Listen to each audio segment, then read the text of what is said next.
नमस्कार। HN exams में आप सभी का एक बार फिर से स्वागत करते हैं। क्रॉनिकल की सीरीज हमारी चल रही है और हम लोग जनवरी का करंट अफेयर कवर कर रहे हैं। जनवरी से लेकर के अगस्त तक हम लोग करंट अफेयर करने का हमारा प्लान है और आप लोग प्लीज जल्दीबाजी में मत रहिए। मैं सब कुछ आपके लिए छांट कर ला रहा हूं भाई। ये मैं लगातार रात भर बैठ के नोट्स बना रहा हूं, टाइपिस्ट को भेज रहा हूं और उसको हिंदी इंग्लिश दोनों में करना होता। भाई थोड़ा समय दीजिए, मैं 15 सितंबर तक आपका पूरा का पूरा करंट खत्म कर दूंगा। बिल्कुल परेशान मत रहिए। 10-12 दिन और इतना अच्छे से आपकी तैयारी करा दूंगा करंट की कि आपको कहीं भटकने की आवश्यकता पड़ेगी ही नहीं। अगर इस क्लासेस के बाद आपको कोई लगता है तो कोई एक ईयरली मैगजीन मार्केट में जो आएगा तो उसको देख लीजिएगा। उसको जो आप देखेंगे मैगजीन, आपको लगेगा आपने मैक्सिमम चीजें तो आपने पढ़ी रखी हैं। ठीक है भाई, चलिए हम लोग ने पहला पार्ट अपना कर लिया था जिसमें हमने स्टेट के सारे न्यूज कवर कर लिए थे। जिन्होंने इस वीडियो को नहीं देखा है, प्लेलिस्ट में उसका वीडियो जाकर के देख लीजिएगा।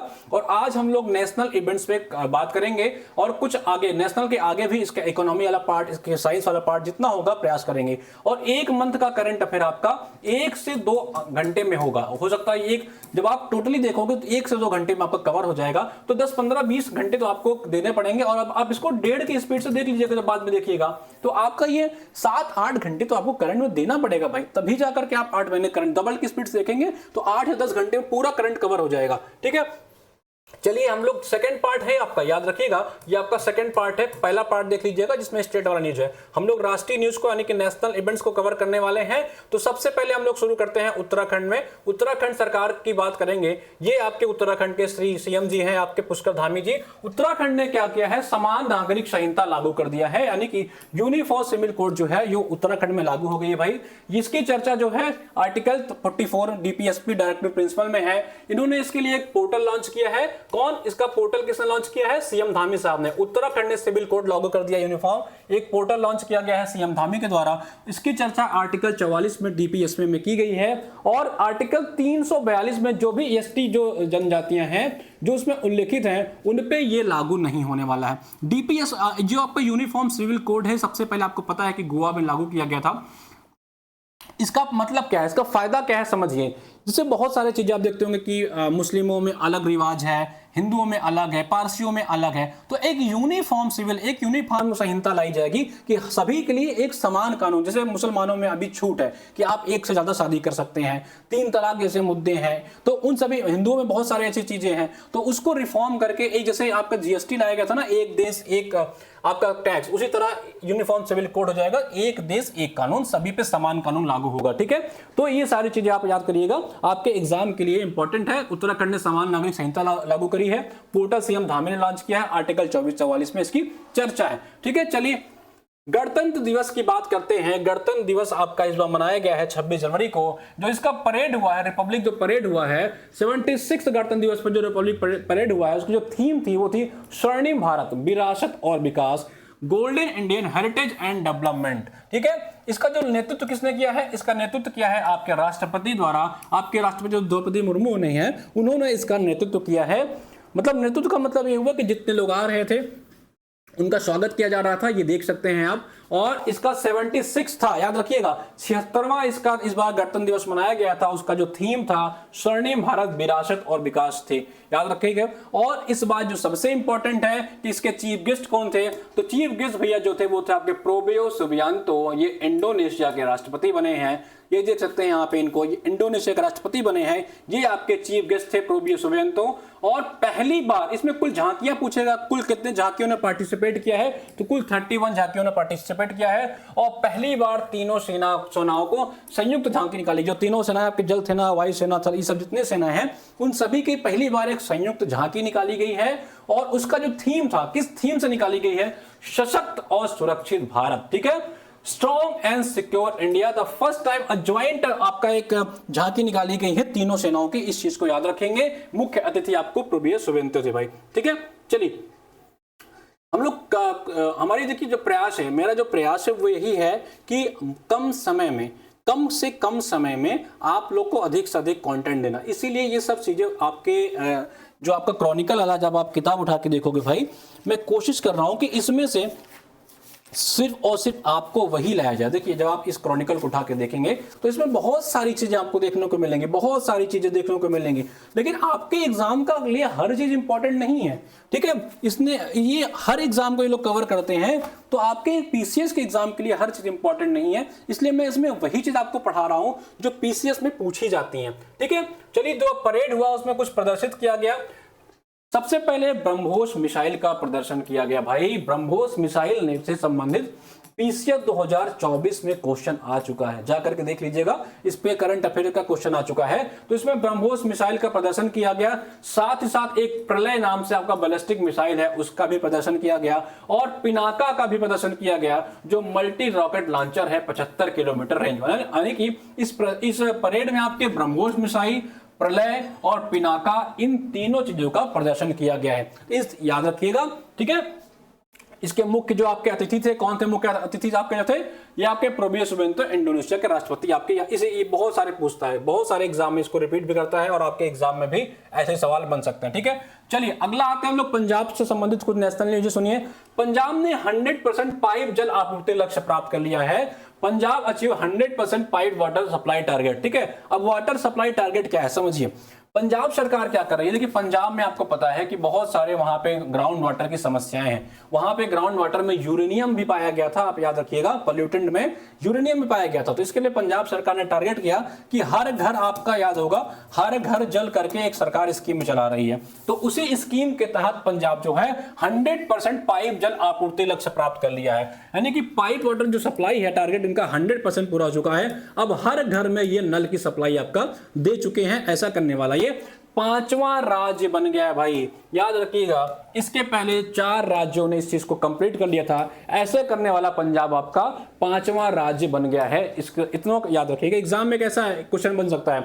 हाल ही में पंजाब ने पाइप जल आपूर्ति मामले में 100% लक्ष्य प्राप्त किया। ऐसा करने वाला पंजाब आपका पहला राज्य बन गया है, या ऐसा करने वाला पंजाब आपका तीसरा राज्य बन गया है। ऐसा एग्जाम में आपके पूछेंगे सेकंड स्टेटमेंट में। आजकल स्टेटमेंट में क्वेश्चन बना रहे हैं ना ये दो। ठीक है, तो यहाँ पे 5th होगा और क्वेश्चन आपका 3rd होगा। तो ऐसे खेला आपके एग्जाम में किया जा रहा है बच्चों के साथ। बाकी बच्चे होशियार हैं, आप सब पढ़ के जाएंगे। चलिए, मोदी जी ने 3 युद्धपोत लॉन्च किए हैं, वारशिप लॉन्च किया है मोदी जी ने 3। कहां पे लॉन्च किया है, 3 युद्धपोतों को लॉन्च किया गया है। देखिए ये आपके युद्धपोत आप देख सकते हैं, पीएम मोदी द्वारा कहां पे लॉन्च किया गया है। देखिए एग्जाम में क्या क्या पूछता है, एग्जाम में पूछेगा हाल ही में 3 युद्धपोत यानी कि 3 वारशिप लॉन्च किया गया है। कहां पे, सबसे पहले पूछता किसके द्वारा, यहां पे किसके द्वारा, मोदी के द्वारा। अब एग्जाम में क्या कर देगा, एग्जाम में आपके डिफेंस मिनिस्टर का नाम दे देगा। तो आपको लगेगा यार कि युद्धपोत यानी कि वारशिप लॉन्च हो तो सकता है डिफेंस मिनिस्टर साहब ने यानी कि आपके राजनाथ साहब ने लॉन्च किया हो। ठीक है, यही खेला करते हैं एग्जामिनर, यही आपके साइकोलॉजी से खेलते हैं वो लोग। लेकिन लॉन्च एक्चुअली में यहाँ किसने किया है, लॉन्च किया आपके मोदी साहब ने। ठीक है, मोदी साहब तो मैक्सिमम चीजें देख, अभी आप जब करंट पढ़ोगे तो मैक्सिमम चीजें आपको लॉन्चर जो होगा वो मोदी साहब ही करते हैं। ठीक है, तो एग्जाम में क्या करेगा, हाल ही में 3 युद्धपोतों को लॉन्च किया गया है। इसका लोकेशन पूछता है, कहां पे लॉन्च किया गया है, नौसेना डॉकयार्ड मुंबई में, जो कि स्वदेशी रूप से विनिर्मित आपके वॉरशिप्स हैं। किसके द्वारा, बाय पीएम मोदी। लोकेशन क्या है, नेवल डॉकयार्ड मुंबई। और ये स्वदेशी रूप से यानी कि पूरी तरह से भारत में बनाए गए आपके वॉरशिप्स हैं, याद रखिएगा। ठीक है, चलिए अगला को हम लोग देखते हैं। अगला जो न्यूज है आपका, इसके अब ये जो वॉरशिप है उससे संबंधित कुछ प्रमुख फैक्ट्स हैं उसको समझिए। ठीक है, इसमें सबसे पहले आपका क्या है, आईएनएस सूरत। ये क्या है, आईएनएस सूरत क्या है, एक प्रकार का विध्वंसक युद्धपोत है। क्या है, डिस्ट्रॉयर वॉरशिप है। ठीक है, अगर याद नहीं हो तो याद कर लीजिएगा, जब भारत अंग्रेज में आए थे तो सबसे पहले जो उन्होंने अपनी ऑफिस खोली थी वो सूरत में ही खोली थी और वहीं से भारत का डिस्ट्रॉय करना स्टार्ट कर दिया था। तो आईएनएस जो है तीन युद्धपोत लॉन्च किए ना आपके। देखिए यहाँ पे आप देखेंगे कि हाल ही में मोदी जी ने 3 युद्धपोत लॉन्च किए हैं। तो अब उन्हीं 3 युद्धपोतों के बारे में हम लोग पढ़ने वाले हैं, वॉरशिप्स के बारे में पढ़ने वाले हैं। पहला है आपका आईएनएस सूरत, एक प्रकार से ये विध्वंसक युद्धपोत है यानी कि डिस्ट्रॉयर वॉरशिप है। दूसरा है आपका आईएनएस नीलगिरी जो आपका फ्रिगेट युद्धपोत है। फिर अगला है आपका आईएनएस वागसिर, ये आपका पनडुब्बी है जिसे आप सबमरीन कहते हैं और ये आपके गुप्त संचालन में सहायक यानी कि जो आप छुपी तरीके से, छुपा रुस्तम है, जो आपका वागशीर है ना, ये छुपा रुस्तम है। याद करिएगा, एक प्रकार से ये सबमरीन है। एग्जाम में मैच कराने के लिए पूछ सकते हैं कि आईएनएस वागशीर हाल ही में चर्चा में रहा, ये क्या है, तो आपको याद होना चाहिए, एक प्रकार से पनडुब्बी है, एक प्रकार से सबमरीन है। इस तरह से भी क्वेश्चन आपके एग्जाम में पूछ सकते हैं। तो ये तीनों चीजें आपने देख लिया, ठीक है, ये तीनों चीजें आपने देख लिया कि हाल ही में क्या हुआ। हाल ही में तीन आपके युद्धपोत लॉन्च किए गए, किसके द्वारा, मोदी जी के द्वारा। लोकेशन यानी कहां पे किया गया, नौसेना डॉकयार्ड मुंबई में किया गया, स्वदेशी रूप से निर्मित था ये, ठीक है। और इसमें तीन अलग अलग कौन से, आईएनएस सूरत, आईएनएस नीलगिरी और आईएनएस आपके वागशीर, ठीक है। चलिए अगला न्यूज पे आते हैं। अब अगला जो न्यूज है आपका है जेडमोह सुरंग। कौन सा भैया सुरंग, जेडमोह सुरंग। याद रखेंगे एग्जाम में सुरंगों के बारे में यूपी पीसीएस बहुत दिनों से मैं देखता आ रहा हूं, सुरंग उरंग पे ये बहुत रिसर्च करते हैं, ठीक है। 2017 का अगर आप पीसीएस का प्री उठाकर देखेंगे, पीसीएस प्री 2017 उठाकर देखेंगे, ये सुरंग की लंबाई पूछ लेते हैं भैया। मतलब यूपी पीसीएस है, ये कुछ भी कर सकता है, तो हम लोग लंबाई भी देख लेंगे। जेडमोह सुरंग जो है, हाल ही में इसका उद्घाटन किया गया। देखिए मोदी जी यहां भी आ गए हैं उद्घाटन करने, ठीक है। इसी तरह का सुरंग है, देख सकते हैं आप। तो इसका उद्घाटन किसने किया भैया, इसका उद्घाटन आपके मोदी साहब ने यहां भी किया है। हर जगह मोदी जी आते हैं भैया, ठीक है। इसकी जो लंबाई है वो 6.5 किलोमीटर की है, याद रखिएगा 6.5 किलोमीटर। वेरी इंपॉर्टेंट, आपके एग्जाम में आएगा। हाल ही में जेडमोह सुरंग का अगर सिंपल क्वेश्चन बनाएगा, जैसे आरओ में आ गया था, तो लंबाई पूछ सकता है। और अगली चीज, इसका उद्घाटन किसने किया, इनॉग्रेशन किसने किया, मोदी जी ने किया है। इसका लोकेशन कहां है, कहां पे है ये सुरंग, ये आपका जम्मू कश्मीर के गांदरबल जिला में है। गांदरबल एक जिला है वहां के, उस जिले में है, ठीक है। इसका महत्व क्या है, इसका स्ट्रेटेजिक इंपॉर्टेंट क्या है, ये आपका क्या करेगा, कश्मीर और लद्दाख जो है, इन दोनों के बीच में आपके जब आप मैप देखोगे भारत का, तो जो कश्मीर और लद्दाख है, इन दोनों के बीच में पूरे साल भर कनेक्टिविटी बनाए रखेगा। अब वहां क्या है कि ठंडियों के दिनों में इतना बर्फबारी हो जाती है कि कश्मीर वाले लद्दाख नहीं जा पाते, लद्दाख वाले कश्मीर नहीं जा पाते, तो उन्हीं दोनों के बीच में एक प्रॉपर कनेक्टिविटी बनी रहे साल भर, उसके लिए जेडमोह सुरंग लॉन्च किया गया है, जिसकी लंबाई 6.5 किलोमीटर है। उद्घाटन इसके आपके प्रधानमंत्री नरेंद्र मोदी साहब ने किया है भाई, ठीक है। ये कहां पे है, जम्मू कश्मीर के गांदरबल जिला में है, ठीक है। ये सारी चीजें आप याद रख सकते हैं, इतना ही इंपॉर्टेंट था इस टॉपिक। चलिए, प्रवासी भारतीय दिवस मनाया गया इस वर्ष। प्रवासी भारतीय दिवस आपको पता है हर वर्ष मनाया जाता है, ठीक है।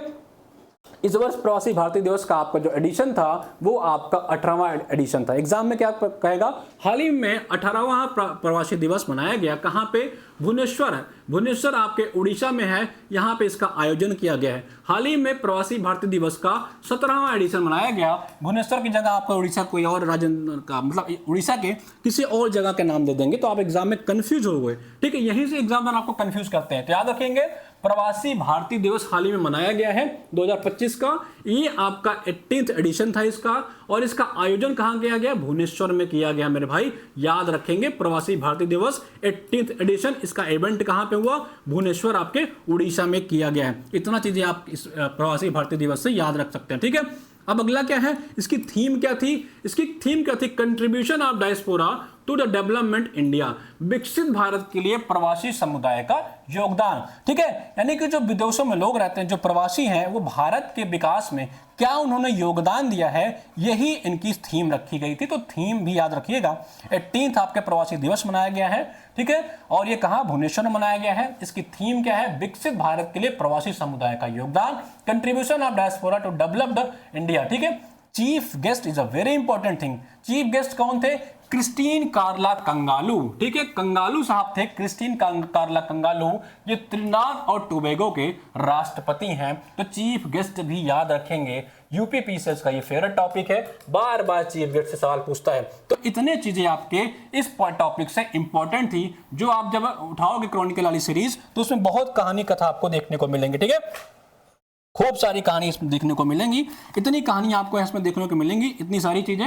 लेकिन आपको पढ़ना सिर्फ इतना ही, माने जो आपके एग्जाम में पूछा जाता है वो सिर्फ इतना ही इंपॉर्टेंट है। भारतीय प्रवासी दिवस मनाया गया, इसका 18th एडिशन था, आयोजन भुवनेश्वर में किया गया, ठीक है। इसकी थीम पूछेगा, थीम इसकी क्या थी भैया, थीम इसकी थी विकसित भारत के लिए प्रवासी समुदाय का योगदान। इसके मुख्य अतिथि थे आपके क्रिस्टीन कार्ला कंगालू, जो त्रिनिदाद और टोबैगो के राष्ट्रपति थे, ठीक है। चलिए अब हम लोग आते हैं आपके अगले टॉपिक पे। अगला टॉपिक आपका क्या है, मूसी नदी के किनारे के ऐतिहासिक इमारतों का विश्व धरोहर सूची में शामिल किया। हाल ही में जो मूसी नदी आपके हैदराबाद में है, याद रखेंगे मूसी नदी आपकी हैदराबाद में है, इसके किनारे जो ऐतिहासिक इमारतें हैं उनको विश्व धरोहर सूची में शामिल किया गया। मान के चलिए ये आपकी मूसी नदी है, ठीक है। अगर आप गंगा नदी से गंगा नदी के किनारे जो भी ऐतिहासिक प्लेसेस हैं आपके प्रयागराज, इसी टाइप के मूसी नदी जो है उसके किनारे किनारे जो ऐतिहासिक जो हेरिटेज साइट्स हैं उनको क्या किया गया है, यह मान के चलिए आपकी मूसी नदी है, ठीक है। इसके किनारे किनारे ऐतिहासिक आपके हेरिटेज साइट्स हैं उनको क्या किया गया है,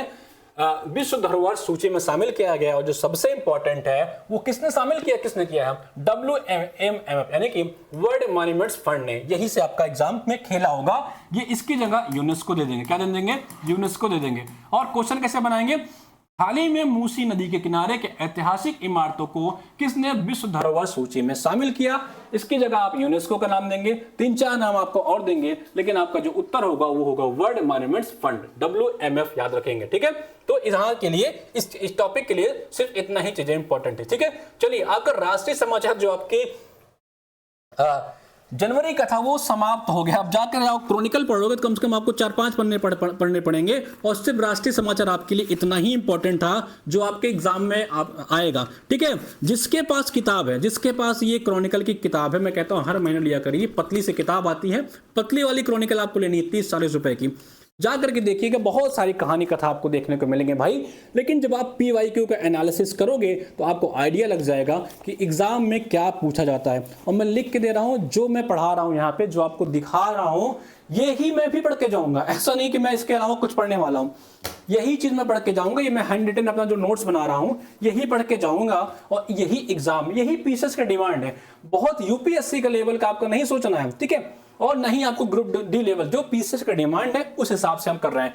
इन सारे प्रश्नों से आपके 1 लाइनर्स प्रश्न आए वो भी हो जाएंगे, स्टेटमेंट वाले आएंगे तो वो भी हो जाएंगे, ठीक है। तो हमने राष्ट्रीय वाला सारा समाचार कवर कर लिया जो जनवरी के महीने में इंपॉर्टेंट थी, ठीक है। अब यही जब आप IGST उठाओगे तो उसमें हर महीने का कर देगा तो एक साथ कर देता है तो आप बड़ा कंफ्यूज होते हो। मैं आपको वादा कर रहा हूं, आप जब मेरी क्लास देख लेना, IGST जब आप पढ़ोगे ना तो आपको लगेगा सर ने सब कवर कर दिया है, ठीक है। बहुत मजा आएगा आपको IGST पढ़ने में जब आप इसको पढ़ लोगे। चलिए हम लोग अब थोड़ा इकोनॉमी वाला पार्ट देखेंगे, आर्थिकी की जो न्यूज थे उसको देखेंगे।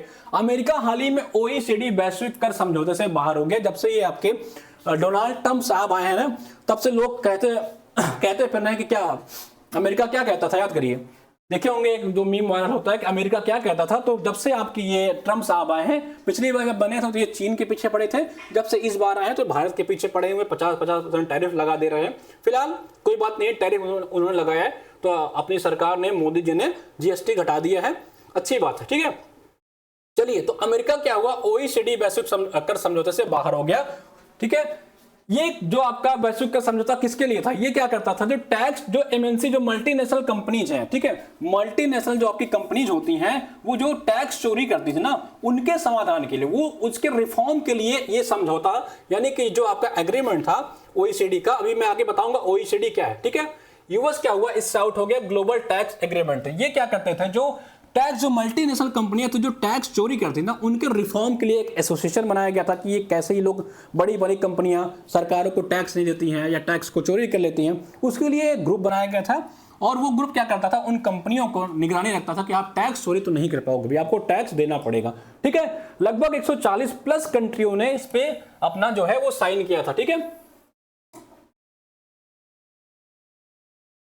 इसका उद्देश्य क्या था, इसका उद्देश्य क्या था कि न्याय संगत अंतरराष्ट्रीय कर प्रणाली बनाना, लेकिन भारत पे इसका कोई प्रभाव नहीं पड़ने वाला है, याद रखिएगा। To create a fair international tax reform system, जो मैंने समझाया कि MNC जो आपकी मल्टीनेशनल कंपनियां हैं, इनके रिफॉर्म, ये टैक्स रिफॉर्म का कुल मिलाकर था, जिसको US ने बाहर कर लिया। यानी कि देखिए ट्रंप साहब क्या है, ट्रंप एक प्रकार से बिजनेसमैन खुद ही है। अब जब वो खुद ही बिजनेसमैन आदमी है, वो क्यों रिफॉर्म चाहेगा, वो क्यों टैक्स चोरी बचाना चाहेगा भाई। तो वही है ना कि आपने एक बिजनेसमैन को ही आप अनिल अंबानी, आप मुकेश अंबानी को बना दीजिए भारत का प्रधानमंत्री, तो कैसे कैसे रिफॉर्म लाएंगे आप खुद ही कह सकते हैं। तो ट्रंप साहब आपके बिजनेसमैन थे, और ये जो समझौता अमेरिका ने किया था, ये MNC कंपनियों को टैक्स चोरी से बचाने के लिए किया था। और जब खुद ही आदमी बन गया, जब आपने उसी को बना दिया, एक बिजनेसमैन को ही बना दिया, तो ऑब्वियस सी बात है उनको तो बाहर आना ही आना था, ठीक है। भारत ने कहा कि भैया हमें कोई फर्क नहीं पड़ता है, इससे भारत के ऊपर कोई बहुत खास फर्क पड़ने वाला नहीं है, ठीक है। याद रखेंगे भारत के ऊपर इस पे कोई फर्क पड़ा। ओईसीडी क्या है? ओईसीडी आपका है organisation for economic cooperation and development.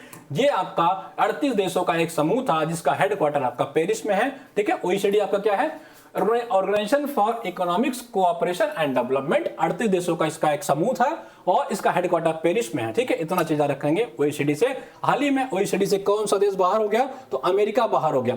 ठीक है, अमेरिका क्या कहता था भाई? 50% टैरिफ लगा दिया है भारत के ऊपर अमेरिका ने।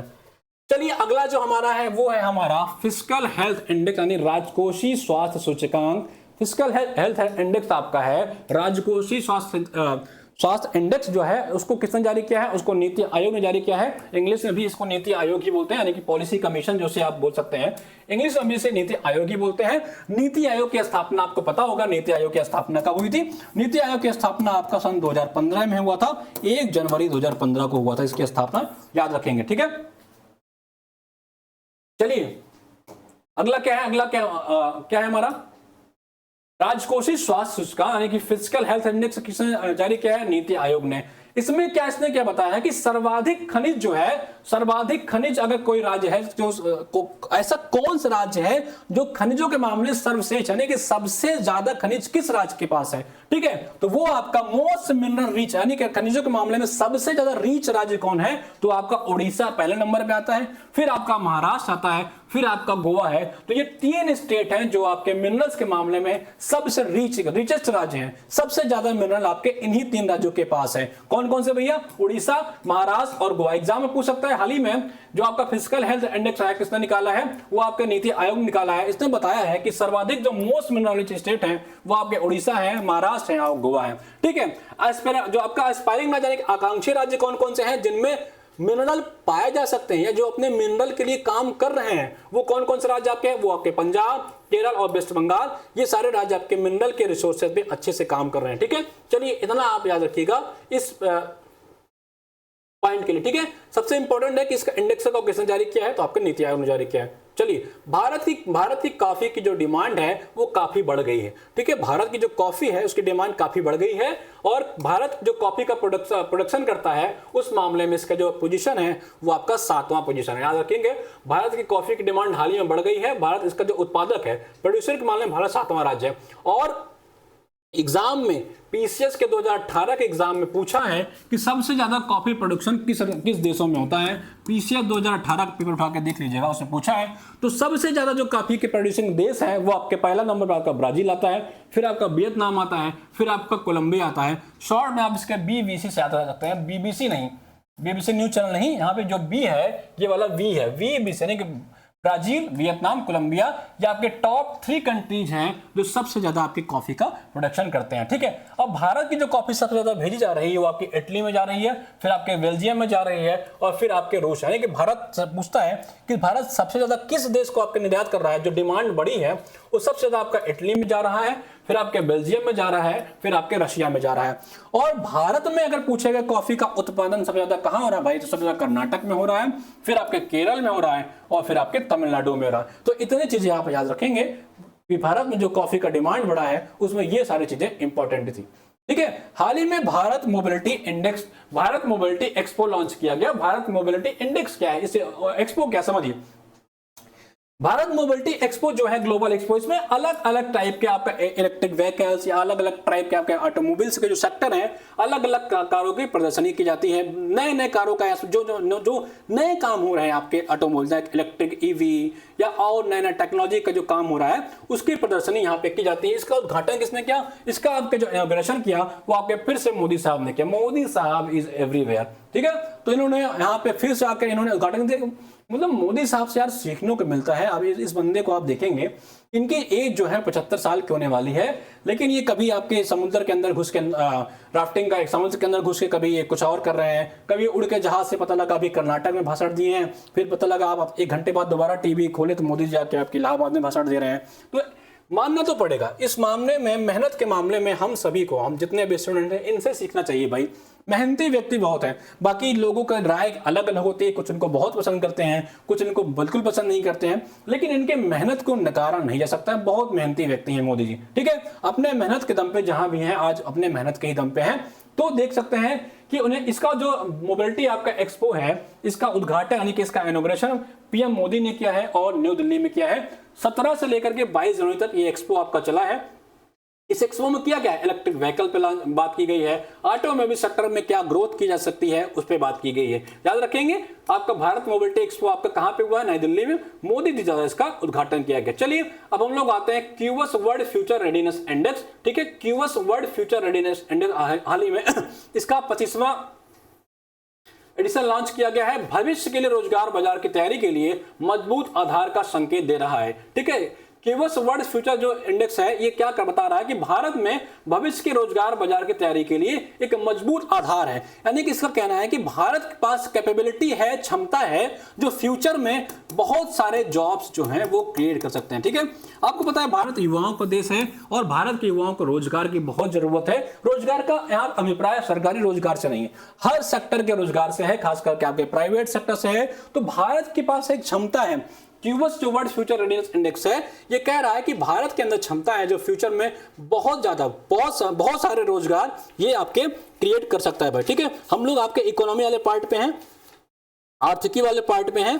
ठीक है, और इसका कुछ ही पॉइंट्स इसमें जो है वो इंपॉर्टेंट है, वो सारी चीजें मैं इसमें कवर करवा दूंगा। इसके बाद हम लोग क्या करेंगे, आर्थिकी के बाद हम लोग इंटरनेशनल करेंगे और हो सकता है वो जो हमारा लेक्चर हो वो लास्ट हो, उसके बाद सब कुछ इसमें कवर हो जाए। ठीक है,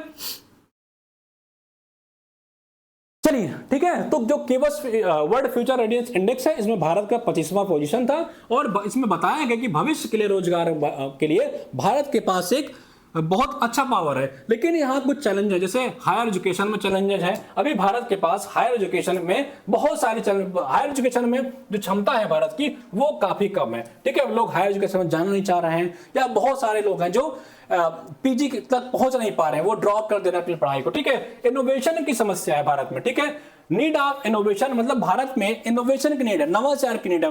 अलग अलग सेक्टर में अलग अलग इनोवेशन की कमी है, लोग इनोवेशन करना नहीं चाह रहे हैं। क्यों करेंगे इनोवेशन, उनको सरकारी नौकरी लेनी है तो क्यों इनोवेशन करेंगे भैया। ठीक है, इनोवेशन करने का मतलब है कि रिसर्च करो, कुछ खोज करो, नई नई चीजों पे काम करो, वो उसकी कमी है। तो ये जो इंडेक्स बता रहा है आपका, वो कह रहा है कि भारत में हायर एजुकेशन में कुछ चैलेंजेस हैं, यहाँ के नवाचार यानी कि यहाँ के लोगों में इनोवेशन की कमी है, और यहाँ के जो आपको डेमोग्राफिक डिविडेंड यानी जो जनसंख्यिकी लाभ है वो भी पूर्ण रूप से भारत जो है अभी पूरे तरीके से जो इसकी क्षमता है, जो इसकी कैपेबिलिटी है, उसका वो खींच नहीं पा रहा। जैसे मैंने कहा कि भैया तुम्हारे अंदर क्षमता है, आपके अंदर क्षमता है कि आप प्री पास कर सकते हो, लेकिन आप अपनी पूरी कैपेबिलिटी का यूटिलाइजेशन नहीं कर पा रहे, आप उसको इस्तेमाल नहीं कर पा रहे हो। ठीक है, तो वही इस इंडेक्स में कहा गया है कि भारत के पास क्षमता तो है, लेकिन उस क्षमता का ये पूरा का पूरा अपना यूज नहीं कर पा रहा, इस्तेमाल नहीं कर पा रहा। ठीक है, तो याद रखेंगे जो QS world future readiness index है, इसका भारत का जो रैंक है वो 25वां है। ये सारी बातें उस इंडेक्स में बताई गई हैं। और सबसे इंपॉर्टेंट बात, ये आपके प्रीलिम्स के साथ साथ इस इंडेक्स का यूज आपके मेंस में भी किया जा सकता है। अगर मेंस में आपके अनएम्प्लॉयमेंट से रिलेटेड कोई टॉपिक आता है, ठीक है, तो वहां पे इस इंडेक्स का सहारा लेकर के आप कोट कर सकते हैं कि भारत में इस इंडेक्स के अनुसार ये समस्याएं हैं। तो क्रॉनिकल पढ़ने से आपका प्री ही नहीं, आपके मेंस के बहुत सारे फैक्ट्स जो हैं वो तैयार होंगे, जो सीधा सीधा आप एग्जाम्पल के तौर पर लिख पाओगे। ठीक है, इस इंडेक्स में 3 चीजों पे बात की गई। जो इस इंडेक्स का बेस था, इस इंडेक्स को बनाने के लिए जो बेस लिया गया था वो था आपका स्किल फिट। कितने व्यक्ति आपके स्किल फिटनेस हैं, यानी कि जैसे मान के चलिए कि हमको ये बनाना है, ठीक है, हमको ये कोई चीज है, मान लीजिए कोई प्रोडक्ट है, इसको बनाना है। अब इसके लिए जो स्किल की रिक्वायरमेंट है वो इस इंडेक्स में शामिल होना चाहिए। और एकेडमिक रेडीनेस यानी कि आपने की पढ़ाई का स्तर कैसे, उनसे कहा हायर एजुकेशन में चैलेंज है, तो क्या कहा शैक्षणिक तत्परता, कैसे लोग तत्पर हैं। मतलब जैसे आपने देखा होगा कि अभी एक डेटा आया था, उसमें कहा था कि बीटेक करने वाले 75% ऐसे व्यक्ति हैं, ऐसे स्टूडेंट हैं जो जॉब करने के योग्य नहीं है। किसी संस्थान ने ये डेटा निकाला था। तो इस जो इंडेक्स है उसमें बताया गया है कि शैक्षणिक तत्परता क्या है। आपने पढ़ाई तो कर रखी है, आपने बीटेक तो कर रखा है, आपने एमबीबीएस तो कर रखा है, लेकिन प्रैक्टिकल नॉलेज आपके पास नहीं है। तो इस इंडेक्स में कौशल फिटनेस आपकी जो होगी, स्किल फिटनेस, एकेडमिक रेडीनेस आपकी, और इकोनॉमिक ट्रांसफॉर्मेशन यानी कि बच्चों को जो रिक्वायर्ड है, क्या उनके लिए गवर्नमेंट कोई काम कर रही है, क्या कोई स्कीम चलाई जा रही है, क्या उनके आईटीआई के लिए, उनके सेवा के लिए, उनके ट्रेनिंग के लिए क्या काम किया जा रहा है, ये सारी चीजें आपके इस जो है इंडेक्स में शामिल की गई है, ये इंडेक्स बनाते टाइम। ठीक है भाई, चलिए अब सबसे इंपॉर्टेंट बात जो आपके लिए मोटिवेशन भी है, आपके लिए करंट भी है, वो है 8th पे कमीशन।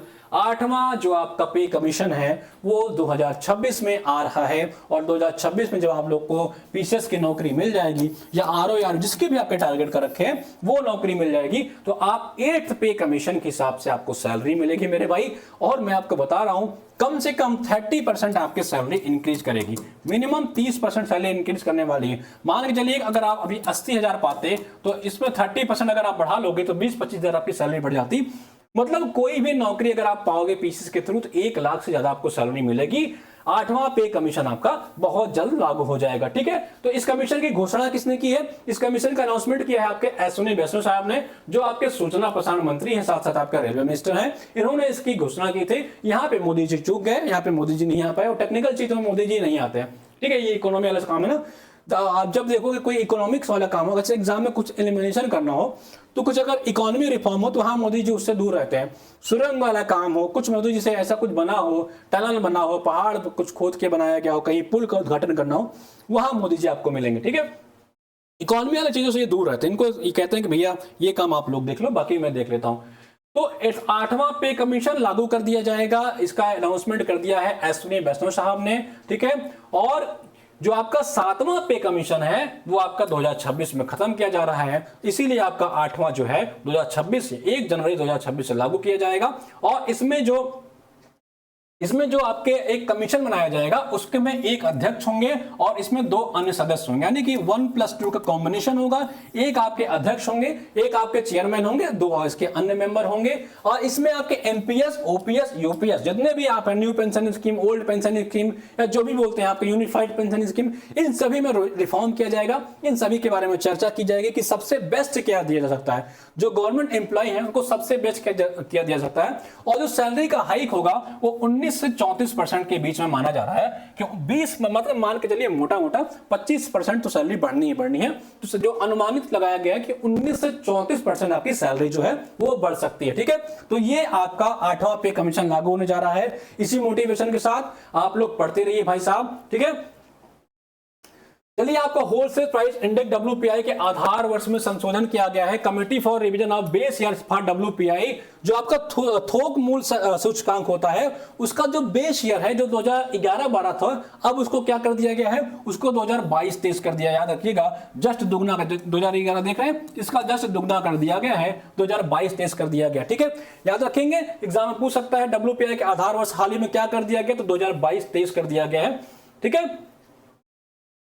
चलिए, इसमें संबंधित कुछ और न्यूज हो। इसके जो अध्यक्ष होंगे वो होंगे प्रोफेसर रमेश चंद। इसके जो आपके आधार जो बेस शेयर में चेंजेस किए जाएंगे उसके लिए कमेटी बनाई जाएगी। उस कमेटी के जो आपके अध्यक्ष हैं यानी कि जो चेयरमैन है, चेयरपर्सन, वो आपके होंगे प्रोफेसर रमेश चंद, जो आपके नीति आयोग के सदस्य भी हैं। इसके अलावा इसमें कुल 18 और सदस्य भी होंगे, याद रखेंगे। इसका उद्देश्य क्या है, इसका ऑब्जेक्टिव क्या है? इसका objective to reflect current economy realities, ठीक है, वर्तमान आर्थिक वास्तविकताओं को प्रतिबिंबित करना, ठीक है। जैसे मान के चलिए कि 2011-12 जो है, ठीक है, उसको बेस ईयर माना गया है भैया। उस हिसाब से आपकी महंगाई स्तर, आपका जीवन का जो लोगों का रहना, खाना, पीना, उड़ना, बैठना है, सब बदल चुके हैं। तो लोगों को जरूरी चीज मिले। बेस ईयर मान के चलिए कि 2011 के हिसाब से बनाते हैं, उसी हिसाब से महंगाई का अनुमान लगाया जाता है। तो उसको रिफॉर्म करके अब 2022-23 करेंगे, ताकि जो रियल इकोनॉमी का आपका है लोगों के सामने वो प्रदर्शित किया जा सके। और इसके जो अध्यक्ष हैं कौन है, प्रोफेसर रमेश चंद जी हैं, जो आपके नीति आयोग के एक सदस्य भी हैं। इनके अलावा भी इसमें कुल 18 और मेंबर्स होंगे। तो होप कि मुझे लग रहा है कि मेरा ये आज 2 पार्ट हमने कवर कर लिया। कौन कौन सा पार्ट भैया? एक तो हमने आपका नेशनल न्यूज कवर कर लिया, साथ ही साथ हमने इकोनॉमी वाला न्यूज कवर कर लिया, और इसके बाद हम लोग क्या करेंगे, अंतरराष्ट्रीय और 2 न्यूज, मतलब लगभग एक लेक्चर में मुझे लग रहा है कि अगला ये आपका जनवरी एंड हो जाएगा, ठीक है। तो आज के लिए इतना ही रखते हैं। बाकी इस क्लास की पीडीएफ आपको क्या मिलेगी वही मैं आपको दिखा दे रहा हूं। इस क्लास की पीडीएफ आपको HN अध्ययन के एप्लीकेशन में मिल जाएगी। आपको इसी वीडियो के डिस्क्रिप्शन में जाएंगे या इसी वीडियो के कमेंट सेक्शन में मैं HN अध्ययन के ऐप का लिंक डलवा दे रहा हूं भाई, ठीक है। और परेशान मत होइए, वहां पे आपको जब मिलेगी तो पूरे मंथ, अभी जब इसकी वीडियो को देखते रहिए, और हम लोग क्या करेंगे, पूरे मंथ की आपको एक साथ दे देंगे, पूरे जनवरी का एक साथ प्रिंटेबल फॉर्म में दे देंगे, 7-8 पन्ने में रहेगा। तो आप लोग वहां से जा करके देख लीजिएगा। और लास्ट में आपके एग्जाम से पहले 15-20 दिन पहले एक कंपाइल मिल जाएगा पूरे 8-9 महीने का एक साथ। तो परेशान नहीं होना, अभी इसमें सब अपलोड हो जाएगा। तो आप लोग अभी से ज्वाइन कर सकते हैं अगर आपको करंट चाहिए। और करंट नहीं चाहिए तो आप वीडियो देख लीजिए, वीडियो से भी आपका काम हो जाएगा। करंट के लिए आप क्या एचआर अध्ययन ऐप पे जाएंगे तो यहाँ पे आपको दिखेगा करंट अफेयर, करंट अफेयर वाले सेक्शन में जाएंगे तो ये पीडीएफ और पीपीटी दोनों आपको मिल जाएगी। ये करंट अफेयर का सेक्शन है, इस पे जब व्यू पे डिटेल पे क्लिक करेंगे भाई, व्यू डिटेल पे क्लिक करने के बाद यहाँ पे आपका बाय नाउ का ऑप्शन आएगा, बाय नाउ इसको स्किप कर दीजिएगा और स्किप करके ये HN50 कोड लगा दीजिएगा, ठीक है। तो ये 99 रुपए में आपको ये पीडीएफ मिल जाएगा और 12 महीने तक ये आपकी वैधता रहेगी। 12 महीने तक आप जितने भी करंट की क्लासेस में लूंगा सब इसमें आपको मिलती जाएंगी 12 महीने तक। और अभी इसमें हम लोग धीरे धीरे सब अपलोड करवाएंगे, परेशान नहीं होना है आपको, ठीक है। बाकी जो इनको हमारा क्विक रिवीजन नोट्स चाहिए, क्विक रिवीजन नोट्स के लिए आपको क्या करना है, यूपीपीएससी एग्जाम्स वाले सेक्शन पे जाएंगे। इस सेक्शन में जाते ही आपको पीसीएस का क्विक रिवीजन नोट्स दिखेगा, ये देख लीजिए, ठीक है। ये नोट्स आपको इसमें हम लोग क्या क्या है, पिछले 30 सालों के पीवाईके डाल दिए हैं, मैंने जो अपने नोट्स बनाए थे उसके पॉइंट डाल दिए हैं, जो आपके लूसेंट वाले कुछ इंपॉर्टेंट सेगमेंट्स उसमें और कुछ इंपॉर्टेंट बुक्स के सेगमेंट डलवा दिए हैं। तो अगर आप चाहें तो इसको भी ज्वाइन कर सकते हैं। इसकी फीस 199 है, लेकिन अभी जब आप ऑफर पे क्लिक करोगे तो इसकी भी फीस आपकी जो है वो 99 हो जाएगी भाई। अभी इसमें कौन कौन से नोट्स आपको मिल जाएंगे, इसकी वैधता 12 महीने होगी, तो 12 महीने तक इसमें जो भी नोट्स आते जाएंगे वो आपको मिलेंगे। फिलहाल की अभी इसमें कौन सा मिलेगा, ancient history, modern history, UP का और इन दोनों बाइलिंगुअल मिलेंगे। जाइए आराम से डेमो देखिए, अगर आपको लगता है आपको लेना चाहिए, आपको आवश्यकता हो तभी बाई कीजिए। बाकी सिर्फ पीडीएफ सर बोल रहे हैं तो इसलिए मत लीजिए, आपकी नीड है तो आप इसको बाई कर सकते हैं, करंट अफेयर भी बाई सकते हैं। बाकी क्लासेस देखते रहिए, बच्चों को बताइए, शेयर करिए, क्लासेस में क्या दिक्कत है, कुछ रिफॉर्म करना है तो वही बताइए, ताकि अगली क्लास में मैं और अच्छे से आपके सामने आऊँ। जय हिंद।